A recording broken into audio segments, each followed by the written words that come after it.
help me. I don't get anywhere. No cry. Calm down, small. You don't reach safe place. Come inside.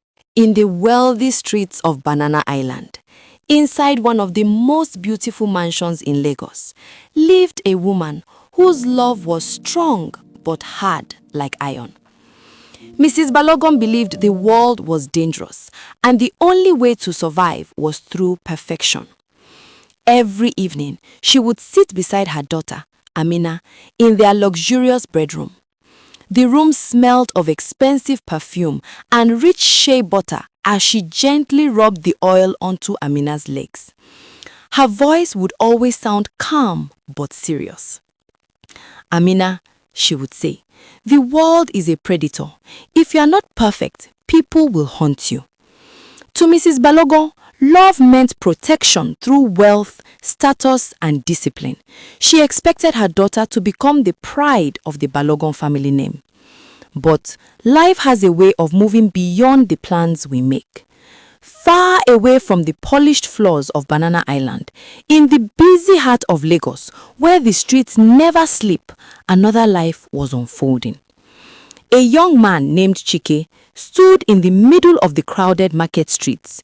His strong shoulders carried heavy loads every day, but the real weight on him was responsibility.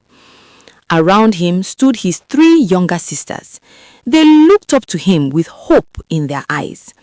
The youngest one, just 8 years old, held tightly to the hem of her faded yellow dress, the colorful beads in her braids softly clicking as she smiled shyly at her brother. Their clothes were worn, but their faces were bright with hope. Chike's brown eyes were kind but serious. Since their parents died, he had become everything to them: brother, father, protector. Every day he worked hard to feed them, sacrificing his own dreams so his sisters could survive. He didn't know that destiny was slowly moving him towards a moment that would change everything. One rainy afternoon in Lagos, Amina stepped out of her mother's luxury car near the market area. The ground was wet and muddy from the rain.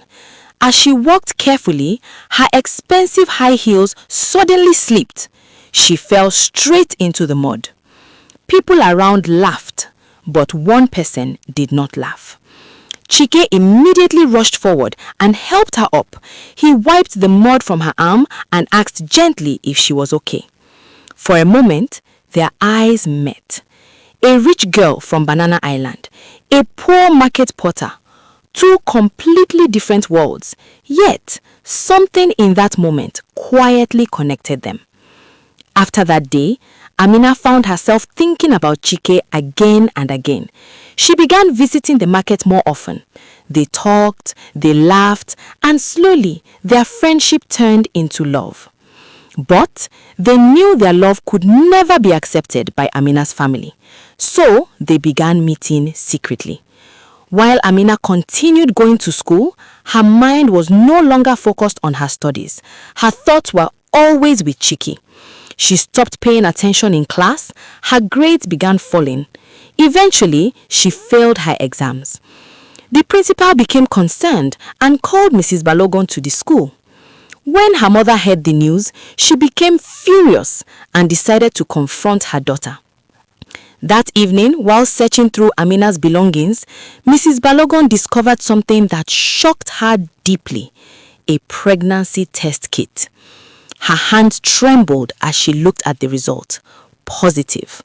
When Amina entered the room, her mother demanded to know the truth. "Who is responsible for this pregnancy?" she asked angrily.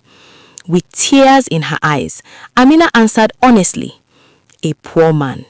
The words hit her like thunder. "You have brought disgrace to this family," she shouted. She refused to listen to any explanation. In anger and disappointment, she threw Amina out of the house that same night. It was raining heavily as Amina stood alone on the street, crying. With nowhere else to go, she went straight to Chike's small house. When Chike saw her, he immediately welcomed her inside. His home was small and simple, but it was full of warmth. He sat her down, comforted her, and gently served her a cup of hot tea. For the first time since leaving her mother's house, Amina felt safe again. The next morning, they woke up early and went to work together in the market. Life became difficult. The rich girl who once lived in luxury now struggled like everyone else. Months passed. Eventually, Amina gave birth to their child. When Chike held the baby in his arms, he looked at Amina with determination. "I will work hard," he promised. "I will take care of both of you." That night, they sat together and shared a simple meal. Suddenly, Chike's phone rang.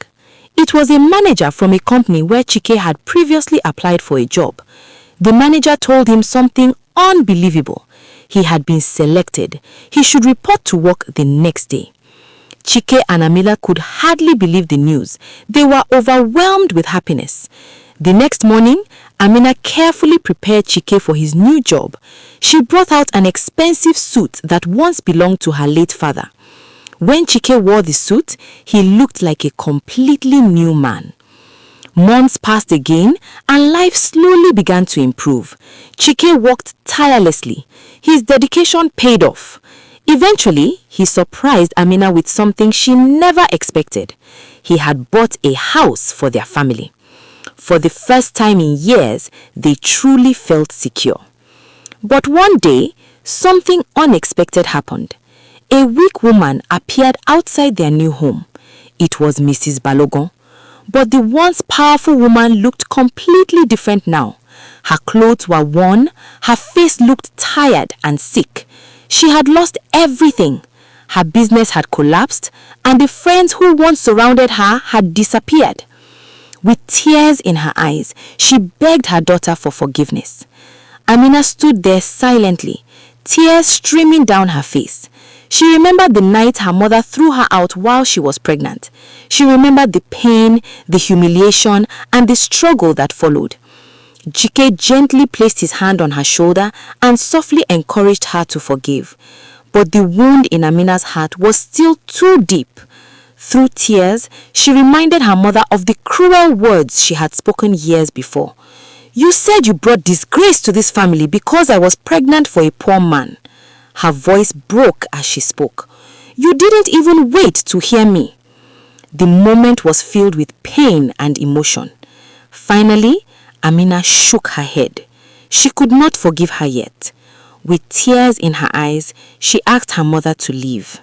The old woman slowly turned and walked away.